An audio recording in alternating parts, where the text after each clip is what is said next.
उत्तम का जन्म हुआ। ध्रुव जी बड़े हैं, उत्तम छोटे हैं। ध्रुव जी बचपन से ही संत प्रवृत्ति के हैं। जब थोड़े समझदार हुए ना, कहीं मां को छोड़ करके नहीं जाते। ध्रुव जी यही सोचते रहते, मेरी मां अकेली क्यों रहती है, मेरी मां ऐसे जंगल में अकेली क्यों रहती है, आसपास कोई क्यों नहीं रहता। और पता है ध्रुव जी पहनते क्या है? जिस समय सुनीति गर्भवती थी ना, जो साड़ियां उत्तान पात 2 भेजते थे एक वर्ष में, उन्हीं साड़ियों के धागा निकाल करके सुरुचि ने अपने बेटे के लिए झिगला बना करके रखे थे। और जैसे ही ध्रुव जी वो झिगला पहनते हैं, अब धागों से बने हुए झिगला है, वो झिगला देख करके ही ध्रुव जी ने अपने जीवन का अंदाजा लगा लिया कि मेरे मां के जीवन में धन संपत्ति नहीं है, मेरे मां के जीवन में ऐश्वर्य नहीं है, वैभव नहीं है, तो मुझे इसी से काम चलाना पड़ेगा। देखिए प्रारंभ से ही ध्रुव जी कितने समझदार हैं। बच्चे तो खिलौने मांगते हैं ना अपने माता पिता से,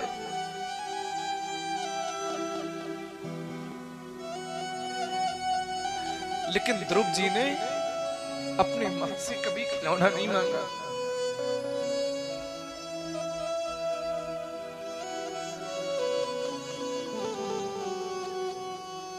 जानते हैं मेरी मां, वो मुझे पालना उसको मुश्किल पड़ रहा है, वो खिलौने कहां से लाएगी।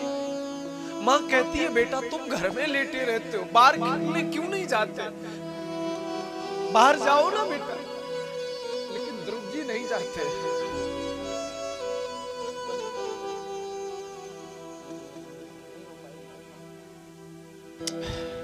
एक बार कहिए राधे राधे। एक बात कहूं मैं सज्जनों, मैं रोना चाहता नहीं हूं, ना आपको रुलाना चाहता हूं।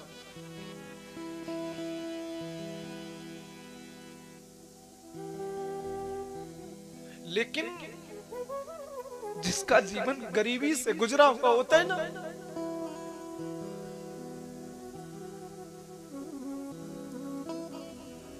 आंसू अपने आप आ जाते हैं।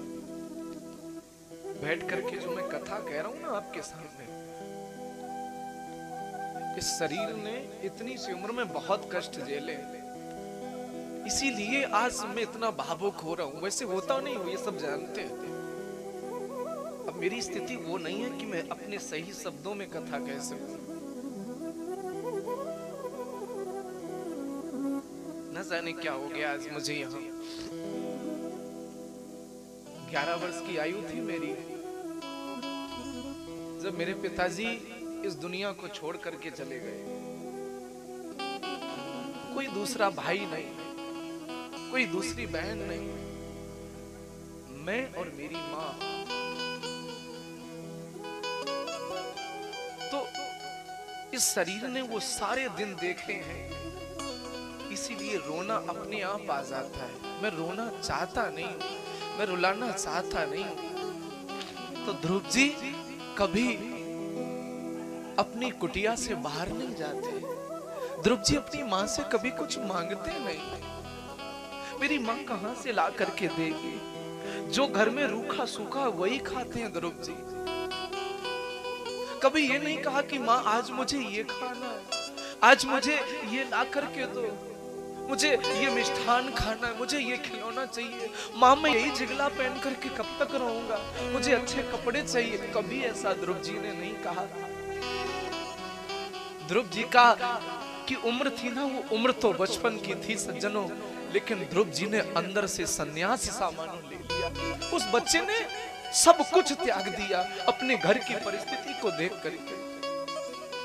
एक दिन माँ ने जब बहुत कहा बेटा तुम्हारी खेलने की उम्र, देखो ऋषि कुमार खेलने आते हैं बगीचे में, ऋषि के पुत्र खेलने आते हैं, जो घर खेतों में काम करते हैं उन सबके बच्चे खेलने आते हैं। तुम्हारी उम्र क्या, जाओ ना बेटा खेल आओ। जब बहुत मान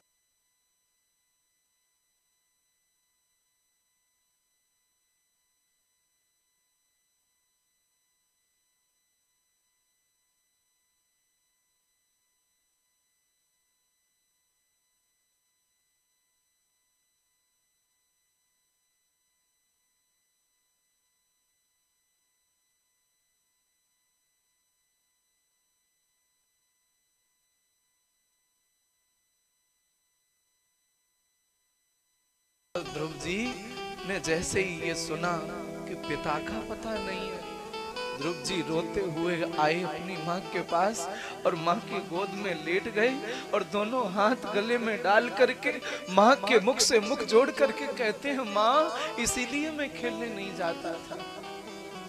सुनीति पूछती है, बेटा क्या हुआ? माँ देखो, ऋषि कुमार कहते हैं कि तुम्हारे पिता का पता नहीं है। क्या क्या मेरे पिता नहीं है क्या? माँ बताओ ना मुझे, तुम कुछ बोलती क्यों नहीं? मेरे पिता नहीं है क्या? जैसे ही ध्रुव ने इतना कहा कि पिता नहीं है क्या, सुनीति ने मुंह पे हाथ रख दिया, नहीं बेटा ऐसी बात नहीं करते, ऐसी बात नहीं करते। तो फिर कहाँ है मेरे पिता? मुझे बताओ ना, मुझे 5 वर्ष हो गए जन्म लिए, तुमने कभी मेरे पिताजी से मेरा परिचय क्यों नहीं कराया? कौन है मेरे पिता? मुझे उनके विषय में जानना है, मुझे उनसे मिलना है, मिलाओ ना मेरी माँ। जब बहुत जिद की ध्रुव जी ने, तब सुनीति ने कह दिया, बेटा वहां तुम्हें अकेले ही जाना पड़ेगा, मैं नहीं जा सकती। क्यों माँ, क्यों नहीं जा सकती? तुम बताओ ना, तुमसे कौन सी भूल हो गई जिसके कारण मेरे पिता ने तुमसे घर से बाहर रखा हुआ है? बताओ ना मुझे, मैं उनसे शिकायत करूंगा जाकर के, मेरी माँ की गलती क्या है? क्या हो गया ऐसा तुमसे जो पिता ने घर से निकाल दिया? नहीं बेटा, मेरी ही गलती है, तुम्हारे पिता की गलती नहीं है, उनसे शिकायत मत करना, तुम्हें मिलना है ना, मैं बताऊं तुम्हारे पिता कौन? हाँ माँ बताओ ना। बेटा ये जो सामने महल, ऊंचे ऊंचे अटारियां देख रहे हो ना, ये जो महल देख रहे हो ना, ये जो कस्बा सा देख रहे हो ना, राज देख रहे हो ना, हाँ माँ, इस राज के जो राजा है ना, ये जो महल है बेटा, इसी महल में तुम्हारे पिता रहते हैं, इसी राज के राजा हैं तुम्हारे पिता। माँ क्या तुम सच कह रही हो? मेरे पिता राजा हैं? हाँ बेटा, तब तो मैं जरूर मिलने जाऊंगा और मैं उनसे निवेदन करूंगा, कैसे भी करके उनके मनाऊंगा, उनके हाथ पैर पकड़ूंगा, उनके चरणों में अपना माथा रगड़ रगड़ के कहूंगा कि मेरी माँ को जंगल में क्यों छोड़ा हुआ, घर में बुला लो ना, वहां बहुत जंगली जानवर रहते हैं, मेरी माँ को कोई हमला ना कर जाए, उनको बुला लो। माँ तुम हमें अनुमति दे दो, मैं मिलने जाऊंगा अपने पिता से। हाँ बेटा चले जाओ। सुनो, जब तुम वहां जाओगे ना, देखो सुनीति कितना अच्छा एक पाठ पढ़ा रही है अपने ध्रुव जी को, अपने बेटे को। सुनीति कहती है, बेटा जब तुम वहां जाओगे ना, तो एक माँ और मिलेगी, मेरे से बढ़कर उसे मानना। सबसे पहले अगर जब वो तुम्हें दिखे तो उनके चरण पकड़ करके उनको प्रणाम करना, उनके सामने साष्टांग लेट जाना। बेटा जैसे माँ, मैं माँ हूं ना, वैसे वो भी माँ है। बेटा तुम्हारे पिता सबसे ऊंचे आसन पर बैठे होंगे, उन्होंने सुंदर सा मुकुट धारण कर रखा होगा क्योंकि राजा है। बेटा अच्छे से सबसे मिलना, जाओ, वहां तुम्हारा एक छोटा भाई भी मिलेगा। ध्रुव जी को तैयार कर दिया है सुनीति ने।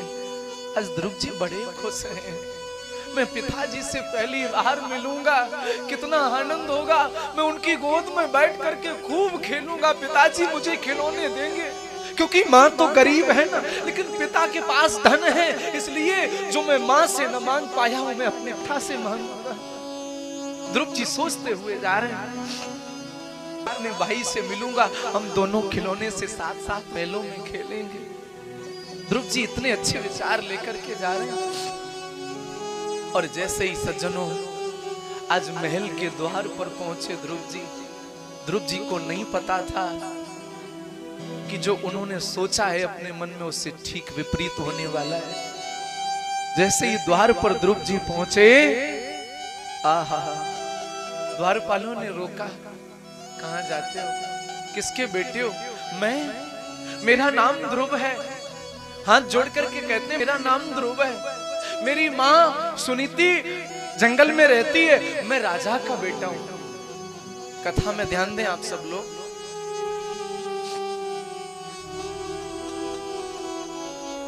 एक बार कहिए राधे राधे। सभी लोग ध्यान दें कथा में। मैं, आपके जो राजा हैं ना, द्वारपालों से कह रहे हैं ध्रुव जी, आपके जो राजा हैं ना, मैं उनका बेटा हूं। आज पहली बार मिलने आया हूं, मुझे अपने मेरे पिता का पता बता दो ना, कहां मिलेंगे। और जैसे ही द्वारपालों ने देखा है, ध्रुव जी देखने में इतने सुंदर लग रहे हैं, इतने प्यारे लग रहे हैं। ध्रुव जी को देख करके द्वारपालों का मन ध्रुव जी की ओर खिंच गया। कितना प्यारा बालक है। आज तो द्वारपालों के मन में राजा के लिए को भावनाएं आने लग गई। कैसा भागा राजा है जो अपने ऐसे सुंदर बेटे को अपने से दूर कर रखा है। जाओ बेटा, अंदर चले जाओ, सीधे वहीं तुम्हारे पिता मिलेंगे। देवी और सज्जनों, जैसे ही मंत्रियों ने देखा, राजा ने देखा, आज राजा उत्तानपाद क्या कर रहे हैं, भागवत में एक श्लोक लिखा है। यहां से ये जो अभी मैंने अभी तक कथा सुनाई है, भागवत में नहीं है, ये अन्य सहायक टीकाओं से मैंने ली है। भागवत में तो यहां से ध्रुव जी की कथा प्रारंभ है। एकदा सुचे पुत्र मंकमारो पलालयन उत्तमं नारुरुक्षन्तम ध्रुवम राजा विनंदता। एकदा सुरुचि पुत्र, आज पहली बार उत्तानपाद सुरुचि के बेटे उत्तम को गोद में लेकर के मंकमारो पलालयन, लाड़ लड़ा रहे, खिला रहे। उत्तमम, जैसे ही ध्रुव जी ने देखा, ध्रुव जी समझ गए कि मेरा छोटा भैया है जो मेरे पिता की गोद में खेल रहा है। छोटे छोटे पैर ध्रुव जी के, छोटे छोटे हाथ ध्रुव जी के, प्यारा सा स्वरूप है ध्रुव जी का। आगे बढ़ते जा रहे हैं। मंत्रियों ने कान में जाकर के कहा, राजन, आपकी जो बड़ी रानी है ना सुनीति, उनके वो बेटे आ रहे हैं, आपसे मिलने आ रहे हैं। एक पल को तो जब ध्रुव जी को देखा है, उत्तानपाद राजा के भी मन में आया, जैसे ये उत्तम मेरा बेटा है, ऐसे ये ध्रुव भी तो मेरा बेटा है, क्यों ना मैं इसे अपनी गोद में ले लूं। सज्जनों, जैसे ही राजा खड़े हुए गोद में लेने के लिए, तब तक ध्रुव जी और नजदीक आ गए। जैसे छोटे बच्चे को गोद में लेने के लिए चलो ना, जैसे हम और आप हाथ बढ़ाते तो बच्चा भी हाथ ऊपर कर देता है कि हमें भी गोद में ले लो ना। जैसे ही उत्तानपाद खड़े हुए, आज ध्रुव जी ने अपने दोनों हाथ ऊपर उठा दिए, मानो ध्रुव जी कहना चाहते हो कि पिताजी, आज मेरा ये शरीर, मैं तरस गया हूं आपकी गोद में आने के लिए। पिताजी, मेरा सौभाग्य जगा करके आप मुझे गोद में ले लो ना, ले लो ना पिताजी। और जैसे ही सज्जनों ध्रुव जी ने दोनों हाथ ऊपर उठाए, आगे बढ़े हैं उत्तानपाद लेने के लिए ध्रुव जी को। लेकिन उसी समय सुरुचि ने देखा, सुरुचि वहां से दौड़ करके आई और उसी समय एक पिता और पुत्र के बीच में दीवार बन करके खड़ी हुई। और जैसे ही ध्रुव जी को हाथ उठाए देखा, आज ध्रुव जी को माँ के द्वारा दिया हुआ उपदेश आ गया। बोले, जब मैं घर से आ रहा था ना, तो मेरी माँ ने कहा था एक उस महल में एक माँ और मिलेगी, शायद ये मेरी मैया वही है। ध्रुव जी ने हाथ तो नीचे कर लिए, और जैसे ही ध्रुव जी आज अपनी विमाता सुरुचि के पैर पकड़ने के लिए जैसे ही आगे बढ़ना चाहा, उन्होंने झुकना चाहा सुरुचि के चरणों में, उसी समय सुरुचि ने क्या किया। देवी और सज्जनों, ध्रुव जी को, जो छोटे से हैं, जिनका मन एकदम निर्मल है, एकदम साफ है, ऐसे निर्मल मन वाले के ऊपर सुरुचि ने कीचड़ उछालते हुए मानो आज ध्रुव जी को धक्का दे दिया और कहा, खबरदार, अगर तूने राजा के गोद पर या राज सिंहासन पर बैठने का प्रयास किया, तू इस सिंहासन पर नहीं बैठ सकता। और जैसे ही ध्रुव जी को धक्का मारा, ध्रुव जी ने हाथ जोड़ करके कहा, मां मैं सिंहासन पर क्यों नहीं बैठ सकता? मेरी गलती क्या है, मुझे बताओ ना। मेरी मां की गलती क्या है, मेरी गलती क्या है? क्या मैं इनका बेटा नहीं? उत्तानपाद की ओर इशारा करके कह रहे हैं ध्रुव जी, अगर मेरा भाई इनकी गोद में बैठ सकता है, सिंहासन पर बैठ सकता है, तो मैं क्यों नहीं बैठ सकता? क्या मैं इनका बेटा नहीं हूं? अब सुरुचि क्या कहती है, ध्यान से सुनना। सुरुचि कहती है तू होगा इनका बेटा, लेकिन ध्यान से सुन, तू इस सिंहासन पर इसलिए नहीं बैठ सकता क्योंकि तू मेरा बेटा नहीं है। अगर तुझे सिंहासन पर बैठना है तो जाए काम कर, तपसाराध्य पुरुषम तस्यैवानुग्रहेण में गर्भे त्वं साधयात्मानम यदि क्षसी नृपासनम। अगर नृप यानी राजा के आसन पर बैठना है तो जाकर के पहले तपसाराध्य पुरुषम, उस परम पिता परमात्मा की तपश्चर्या कर, और तेरी तपश्चर्या से प्रसन्न हो जाएं जब वो तुझे दर्शन दे, तब तू उनसे मांगना कि मुझे सुनीति के नहीं सुरुचि के गर्भ से जन्म दे, और जब तू मेरे गर्भ से जन्म लेकर के आएगा तब तुझे सिंहासन पे बैठने दिया जाएगा। कैसी इसकी विमूढ़ता है, कैसी मूर्खता इसकी, मूर्खता देखिए। क्या जो भगवान को भजन करके पाएगा वो दोबारा गर्भ में आना चाहेगा? हा? क्यों आना चाहेगा इस नरक में? महाराज क्यों नरक में जाना चाहेगा? और भगवान के दर्शन से भी बढ़कर के अपनी कोख को बता रही है। ध्रुव जी समझ गए कि मैं सोच करके कुछ और आया था, मेरे साथ यहाँ वो कुछ और रहा है। ध्रुव जी ने आखिरी उम्मीद भरी निगाहों से अपने पिताजी की ओर देखा कि ये मेरी विमाता है, लेकिन ये तो मेरे खास पिता है ना, ये तो मेरे साथ थोड़ा सा प्यार दिखाएंगे। ये विमाता है, चलो कोई बात नहीं, इन्होंने हमसे प्रेम नहीं किया। लेकिन महाराज जैसे ही ध्रुव जी ने आज राजा की ओर देखा, अपने पिता की ओर देखा, उत्तानपाद ने निगाहें नीची कर ली। ध्रुव जी समझ गए अब मुझे यहाँ सम्मान मिलने वाला नहीं है। उसी समय देवी और सज्जनों, ध्रुव जी रोते हुए वहां से वापस आए हैं। पता है कैसे रो रहे हैं? भागवत में लिखा है, मातुन सपत्न्या सादरुक्त विद्धा स्वसन रूषा दंड हतो यथा अहि। अहि कहते हैं काले सर्प। जैसे कोई काले सांप पर डंडा मारे तो सर्प फुसकार मारता है, ऐसे ही ध्रुव जी फुसकारे मार मार करके रो रहे हैं। आज ध्रुव जी को बैठने नहीं दिया गया सिंहासन पर, गोद में नहीं बैठने दिया गया। और जैसे ही सुनीति के पास आए हैं और जैसे ही सुनीति ने देखा कि मेरा बेटा रो रहा है, आहा, सुनीति अपने बेटे को देख करके ही समझ गई कि मेरे बेटे का अपमान हो गया, मेरे बेटे को आदर नहीं मिला। आज मेरी उस सौतन ने, मेरी बहन ने मेरे बेटे का अपमान किया है। और उसी समय सुनीति, देखिए कितनी सुंदर नीति है सुनीति।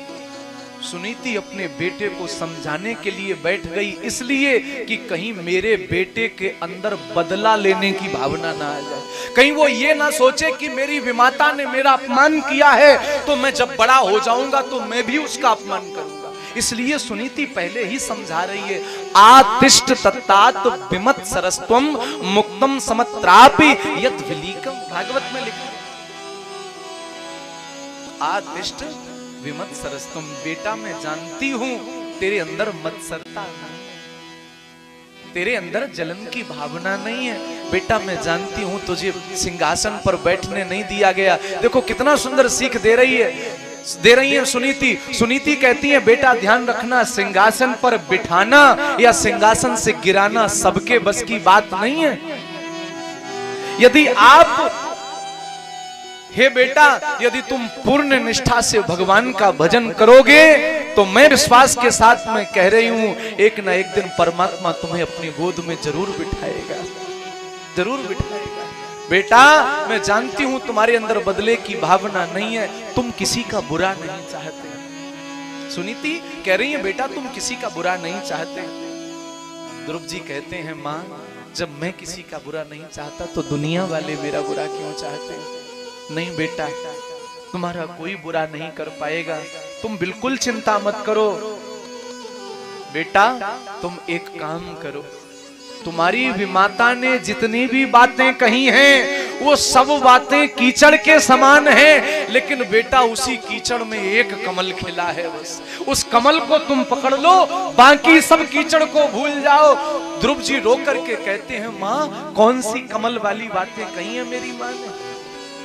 कहा बेटा सब बातें तो व्यर्थ हैं, बस एक ही बात श्रेष्ठ है, तपसा राध्य पुरुषम, तपसा।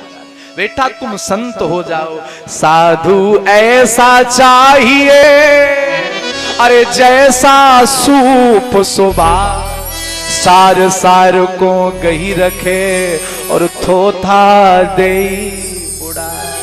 बेटा जैसे साधु होते हैं, साधु क्या करते हैं, समाज की जितनी भी बुराइयां होती हैं, अरे साधु संत समाज की बुराइयों को छोड़ देते हैं, लेकिन समाज की जितनी अच्छाइयां होती हैं उनको अपने अंदर ग्रहण कर लेते हैं। जैसे हमारी माताएं सूप चला करके गेहूं में आए हुए खरपतवार को, गेहूं में आए हुए महाराज उस मिट्टी को सूप चला चला करके खरपतवार निकाल देती हैं, मिट्टी कंकड़ पत्थर निकाल देती हैं और अन्न सूप के अंदर रख लेती हैं। बेटा वैसे ही तेरी विमाता ने जितनी भी व्यर्थ बातें कही हैं उन सबको तू भूल जा, और बस एक बात याद रख कि तुझे भगवान का भजन करना, तपसा राध्य पुरुषम, बस।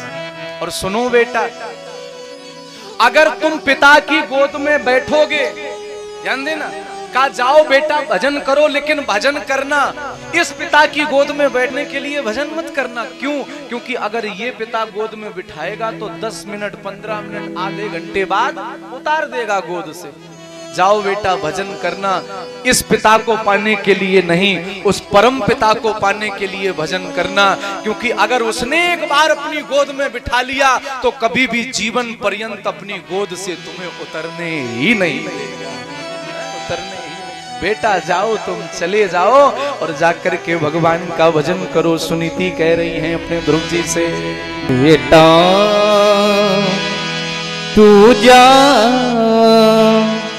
संग में दुआ हमारी है, बेटा तू जा संग में दुआ हमारे है, बेटा तू जा संग में दुआ हमारी है, बेटा तू जा संग में दुआ हमारी।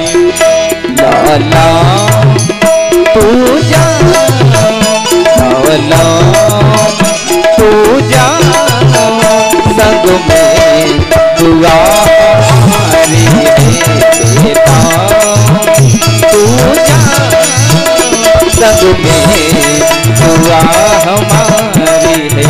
लाला धन्य भारत में, धन्य भारत में, धन्य भारत में ऐसी महतारी है, धन्य भारत में, धन्य भारत में, धन्य भारत में ऐसी महतारी है, धन्य भारत में ऐसी महतारी है, बेटा तू जा संग में दुआ हमारी है, बेटा तू जा संग में दुआ हमारी है, बेटा।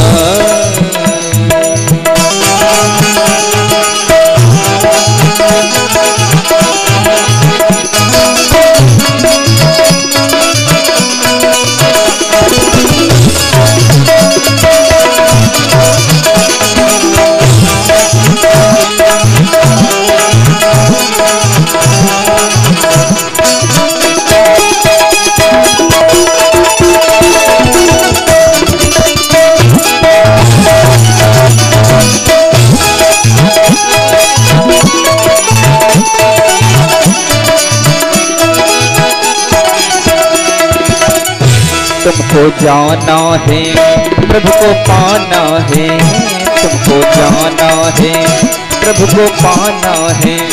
नाम मैया का ऊंचा उठाना है, नाम मैया का ऊंचा उठाना है। तुमको जाना है, प्रभु को पाना है, तुमको जाना है, प्रभु को पाना है। नाम मैया का ऊंचा उठाना है, नाम मैया का ऊंचा भरना आवे,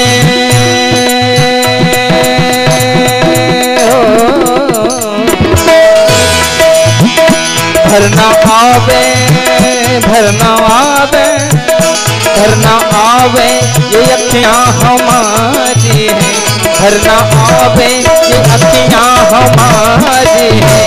बेटा तू जा संग में दुआ हमारी है, बेटा तू जा संग में दुआ हमारी है। बेटा तू जा संग में दुआ हमारी है, तू जा संग में दुआ हमारी है। तू जा संग में दुआ हमारी है, तू जा संग में दुआ हमारी। गोविंद भगवान की। तो इस प्रकार से अपनी माँ का आशीर्वाद लेकर के ध्रुव जी अपने घर से निकले, और जब घर से आगे बढ़े हैं सज्जनों, तो रास्ते में नारद जी जैसे सद्गुरु भी मिले हैं। एक बात आप सदैव याद रखना, जिस पर माँ की कृपा होती है उस पर महात्मा जरूर कृपा करते हैं, और जब माँ कृपा करे तो महात्मा कृपा करते हैं, और माँ और महात्मा जब इन दोनों की कृपा मिलती है तो सज्जनों तीसरा है परमात्मा, उसे तो कृपा करनी ही पड़ती है। ध्यान देना, दुनिया में गंगा जल से बढ़कर के दूसरा कोई जल नहीं है। जैसे दुनिया में गंगा जल से बढ़कर के दूसरा कोई जल नहीं है, ऐसे ही दुनिया में माँ के दिल से बढ़कर के दूसरा कोई दिल नहीं है। सख्त राहों पे आसान सफर लगता है, सख्त राहों पर आसान सफर लगता है। अरे मुझे तो ये मेरी माँ की दुआओं का असर लगता है। माँ दुआ करे अपने बच्चे के लिए तो क्या संभव नहीं है। हर वस्तु संभव हो जाती है, हर लक्ष्य संभव हो जाता है। ध्रुव जी निकले, 5 वर्ष की अवस्था। नारद जी मिले हैं, तो नारद जी ने कहा बेटा कहां जा रहे? ध्रुव जी कहते हैं माँ ने कहा है कि वन में परमपिता परमात्मा मिलेंगे, तो मैं परमात्मा से मिलने जा रहा हूं। ध्रुव जी को चेक किया नारद जी ने, थोड़ा सा देखें वास्तविकता में भगवान के लिए प्रेम है या नहीं। कह रहे हैं बेटा जंगल में परमपिता परमात्मा नहीं रहता, और रहता भी है तो ऐसे मिलेगा नहीं। शेर में जंगल में शेर रहते हैं, चीते रहते हैं, खा जाएंगे तुमको। आहा, ध्रुव जी ने बड़े शांति से उत्तर दिया कि बतावें आपको महात्मन, मेरी माँ ने समझा के भेजा है। अगर जंगल में कोई हिंसक पशु मिलेगा ना, तो उससे सुरक्षा भी, उससे रक्षा भी वही परम पिता करेगा, इसलिए हमें भय नहीं है। का तेरी खेलने की उम्र है, तेरी खाने की, अभी खाने पीने की उम्र है, ये कोई भजन की उम्र नहीं है। बस चेक करने के लिए ऐसा बोला कि भक्ति हृदय में पक्की है या नहीं। उसी समय देवी और सज्जनों ध्रुव जी कहते हैं नहीं, मुझे तो भगवान को पाना, मुझे खिलौने से नहीं भगवान से प्रेम है, भगवान से प्रेम है।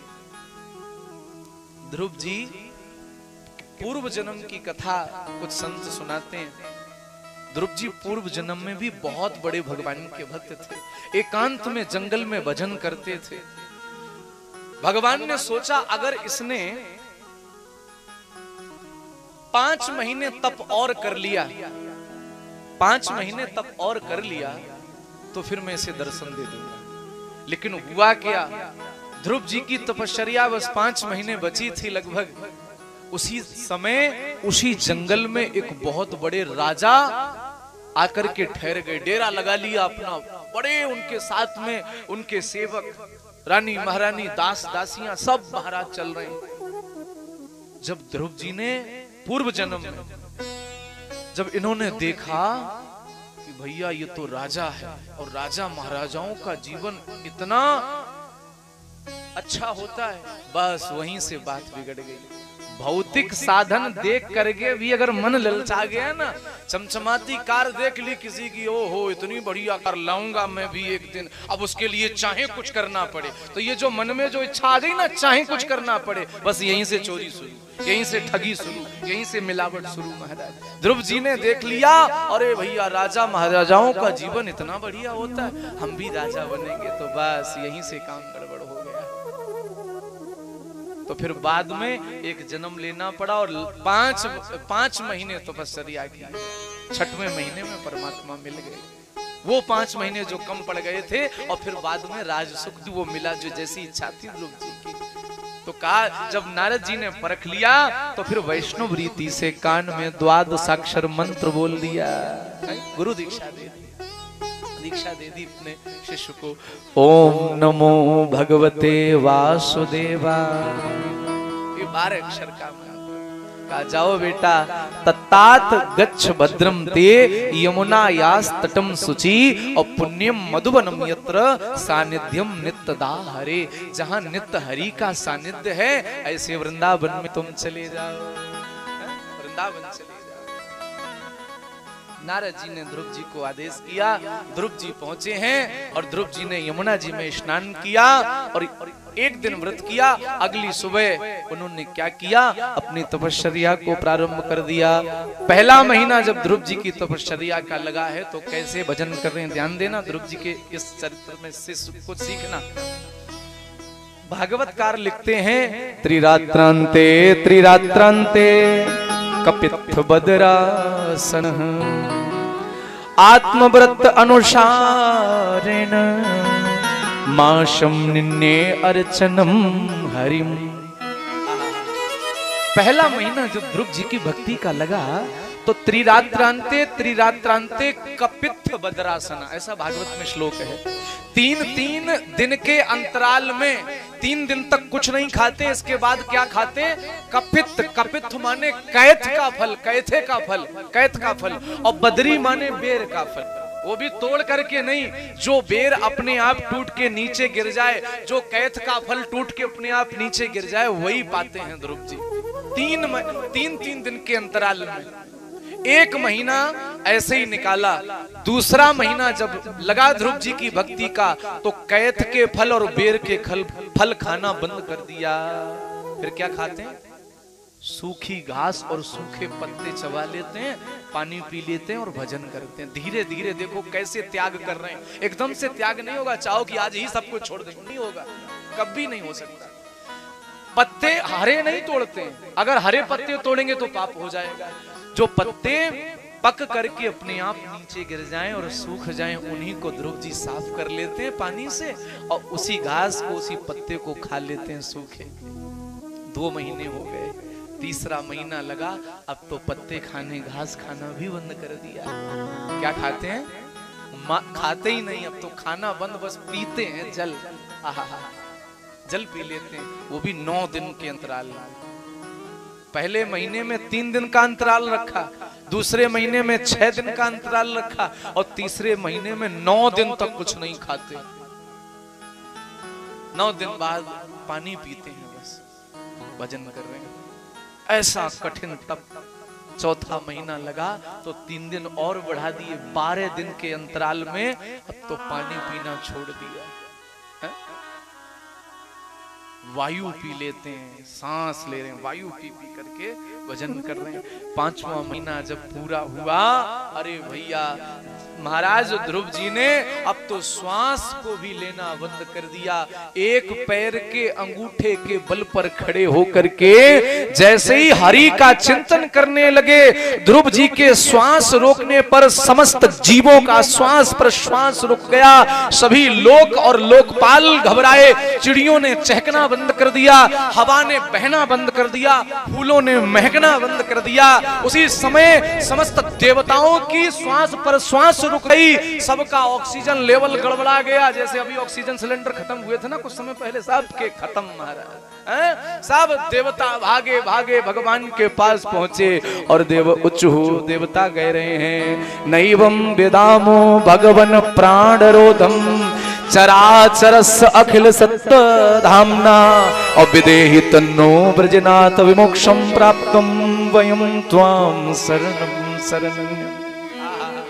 सब देवता घबरा कर भगवान के पास पहुंचे। नैवं वेदामो भगवन प्राण, हे प्रभु हे भगवान, समस्त जीवों का प्राण एक साथ रुक गया है, ऐसा हमने पहले कभी नहीं देखा। प्रभु हम आपकी शरण में आए हैं, हमारे प्राण रुंधे जा रहे हैं, मानो ऐसा लगता है कि हमें सांस मिलनी कम हो गई। और सिर्फ हमें ही नहीं, चराचरस अखिल सप्त धामना, समस्त चराचर जगत का श्वास रुक गया। क्या हो गया प्रभु जरा देखो, हमें ऐसा लग रहा है कि हमारे दम घुट रहे हैं।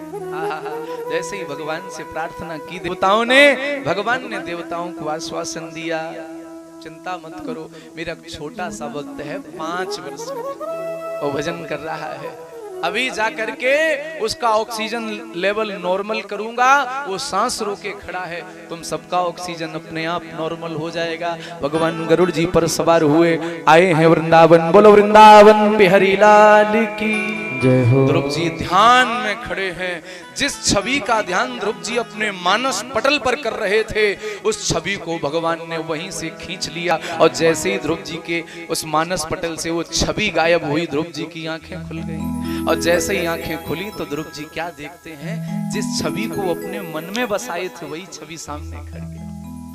कितने प्यारे लग रहे हैं ध्रुव जी ने। उसी समय वंदतांग विनयम दंडवतः, ध्रुव जी साष्टांग लेट गए भगवान के सामने, लेट गए। फिर उस स्वरूप को देख रहे हैं, जिस स्वरूप की याद करके भजन कर रहे थे। इतने प्यारे हैं कृष्ण, इतने प्यारे हैं, देखते जा रहे हैं ध्रुव जी, कुछ बोल नहीं रहे हैं। भगवान ने सोचा ऐसे बोलेंगे ना है, तो उसी समय कहा कि ओ पर स्पर्शम बालम कृपया कपोले।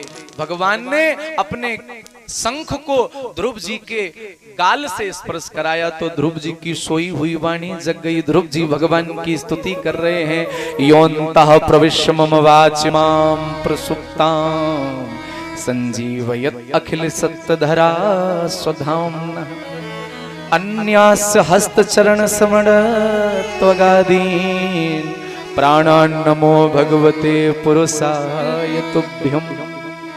ध्रुव जी स्तुति गा रहे हैं, योन्तः प्रविश्य मम वाचिमां प्रसुप्तां, हे मेरे प्रभु आप मेरे अंदर प्रवेश करके मेरी सोई हुई वाणी को जगा रहे हैं, संजीवयत् जगा रहे हैं।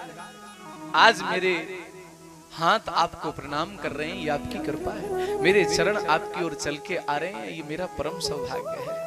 ध्रुव जी ने स्तुति की है। भगवान कहते हैं प्रभु, भगवान कहते हैं बेटा मांग लीजिए क्या चाहिए तुमको।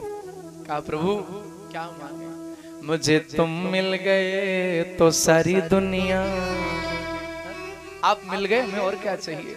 अगर देना ही है तो एक चीज दे दो ना, गुजरे हुए लम्हों की कशक रहने दो, मंजिल को पाने की ललक रहने दो। गुजरे हुए लम्हों की कशक रहने दो, मंजिल को पाने की ललक रहने दो। और हे मेरे बांके बिहारी, आप भले ही रहो मेरी नजरों से दूर, लेकिन मेरी नजरों में अपनी एक झलक रहने दो। जब भी हम देखें तब आप हमें नजर आ जाएं, आप मेरे साथ ही रहें हमेशा। ऐसा काम, या मैं आपके साथ रहूं परस्पर, आप हमें अपने साथ रख लो ना, हम तुम्हारे संग में रहना चाहते हैं। ओ मोहना ओ सोहना, ओ मोहना ओ सोहना, तेरे संग में रहेंगे ओ मोहना, तेरे संग में रहेंगे ओ मोहना, ओ सोहना, ओ मोहना, ओ सोहना, तेरे संग में रहेंगे ओ मोहना, तेरे संग में रहेंगे ओ मोहना। ओ मोहना ओ सोहना, ओ मोहना, ओ सोहना, संग में रहेंगे ओ मोहना, तेरे संग में रहेंगे ओ मोहना। ऐसे नहीं, थोड़ा ताली बजाते हुए हरि बोल।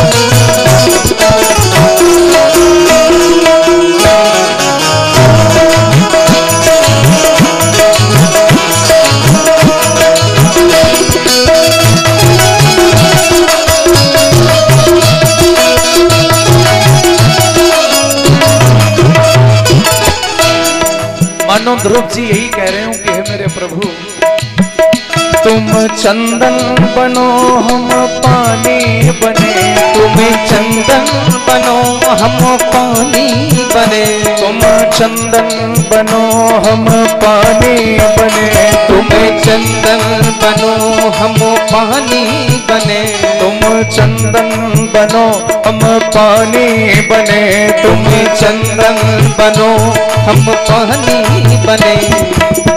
हे मेरे प्यारे, मैं आप चंदन बनो, मैं पानी बन जाऊंगा और फिर दोनों का मिलन कहाँ होगा?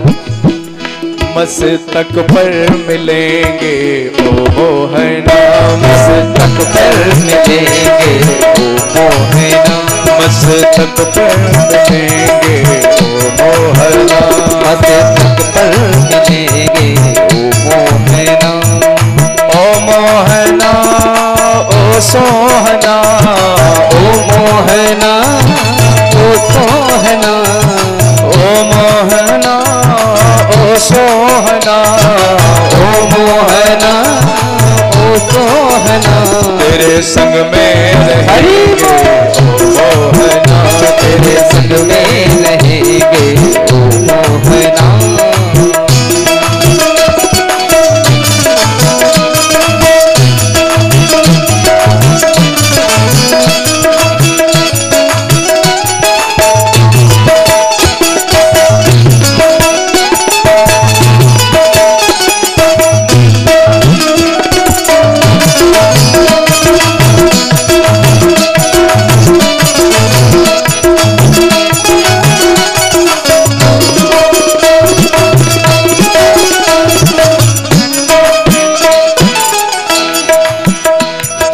पुष्प बनो मैं धागा बनो, तुम पुष्प बनो मैं धागा बनो, तुम पुष्प बनो मैं धागा बनो, तुम पुष्प बनो मैं धागा बनो, तुम पुष्प बनो मैं धागा बनो, तुम पुष्प बनो मैं धागा बनो, तुम पुष्प बनो मैं धागा बनो, तुम पुष्प बनो मैं धागा बनो।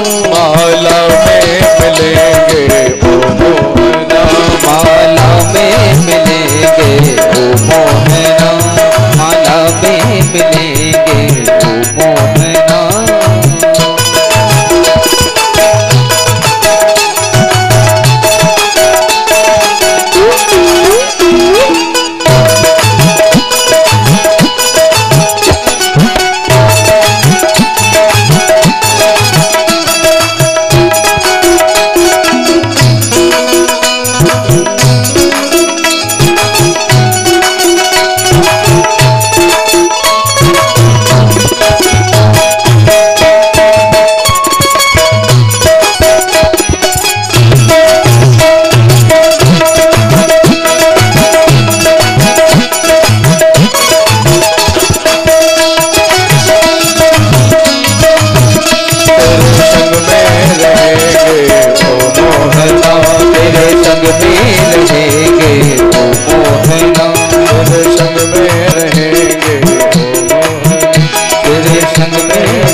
व्यासपीठ का सादर सम्मान, मंगल में जीवन की कामना करते हैं। श्री राधे श्री श्याम। ध्रुव जी ने इस प्रकार से भगवान को खूब मनाया।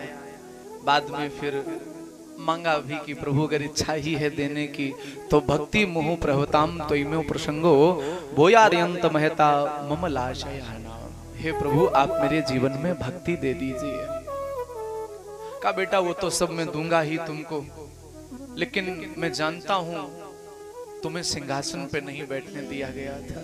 जाओ बेटा, जिस सिंहासन पर तुम्हें 36 सेकंड के लिए नहीं बैठने दिया गया, आज मैं तुमको वरदान दे रहा हूं, उसी सिंहासन पर तुम 1 वर्ष नहीं, 10 वर्ष नहीं, 100 वर्ष नहीं, पूरे 36,000 वर्ष तक राज सुख भोगोगे। 60-63 वर्ष सहस्त्रम रक्षिता। 36,000 वर्ष तक मैं तुम्हारी रक्षा करूंगा। जाओ बेटा, ये मेरा वरदान है। बोलो भक्तवत्सल भगवान की। इस प्रकार आशीर्वाद मेरे प्रभु ने दिया। ध्रुव जी को आशीर्वाद देकर के भगवान अंतर ध्यान हुए और फिर पिता उत्तानपाद ध्रुव जी को हाथी की सवारी लेकर के लेने के लिए आए हैं। भैया देखो, ऐसी ही है ये दुनिया। जब ध्रुव जी स्वयं मिलने के लिए गए थे तो पिता ने निगाहें नीचे कर ली थी। आज जब ध्रुव जी ने भगवान को पा लिया तो पिता भी हाथी की सवारी लेने के लिए, हाथी की सवारी लेकर के लेने के लिए आए हैं। ध्रुव जी बैठ करके गए। चारों तरफ, राज्य के चारों तरफ भैया खूब शोभा यात्रा निकाली गई और ध्रुव जी सबसे पहले अपनी विमाता से जाके मिले, जिसने धक्का दिया था। कहा मैया, अगर तुम धक्का ना देती, अगर तुम ठोकर ना मारती तो उस ठाकुर की याद नहीं आती, याद नहीं आती उसकी।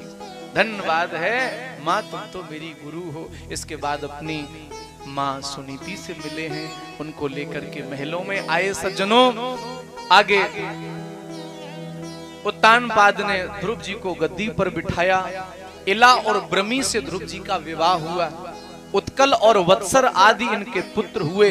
36,000 वर्ष तक राजसुख भोगा और जब अंत समय आया तो मृत्योर मूर्धनि पदम दत्वा, मृत्यु के सर पर पैर रख करके विमान में सवार हुए हैं और विमान में बैठ करके आगे आगे इनकी माता सुनीति का विमान जा रहा है और पीछे पीछे ध्रुव जी का विमान जा रहा है। बोलो ध्रुव जी महाराज की, सुनीति मैया की जय हो। तो इस प्रकार से ध्रुव जी का ये प्रसंग सुनाया। आगे ध्रुव जी के वंश का वर्णन किया। इन्हीं ध्रुव जी के वंश में राजा अंग हुआ, फिर एक वेन राजा हुआ। ये वेन बड़ा पापी था, संतों को सताता, संतों ने श्राप दिया, इसका प्राणांत हुआ। संतों ने इसके शरीर का मंथन किया, सोचा ध्रुव जी का इतना अच्छा वंश है, ये यहीं समाप्त हो जाएगा। तो संतों ने मंथन करके शरीर से भगवान से प्रार्थना की कि प्रभु आप ही प्रकट हो। तो एक भगवान का अवतार हुआ पृथु रूप में। बोलो पृथु भगवान की। पृथु जी के साथ में लक्ष्मी स्वरूपा महारानी अर्ची प्रकट हुई। जिस बेन राजा के पाप से ये पृथ्वी सब रस, औषधियां, अन्न अपने अंदर समेट चुकी थी, फिर इन्हीं पृथु जी ने गाय रूपी उस पृथ्वी का दोहन किया। सब अन्न, बीज, ये सब औषधियां पुनः निकाली हैं। आगे इन्होंने बहुत बड़ा तप किया। भगवान ने दर्शन दिए, पृथु महाराज के प्रसंग का वर्णन किया। आगे इन्हीं के वंश में विजतास हुए, प्राचीन बरही हुए, हविर्धान हुए।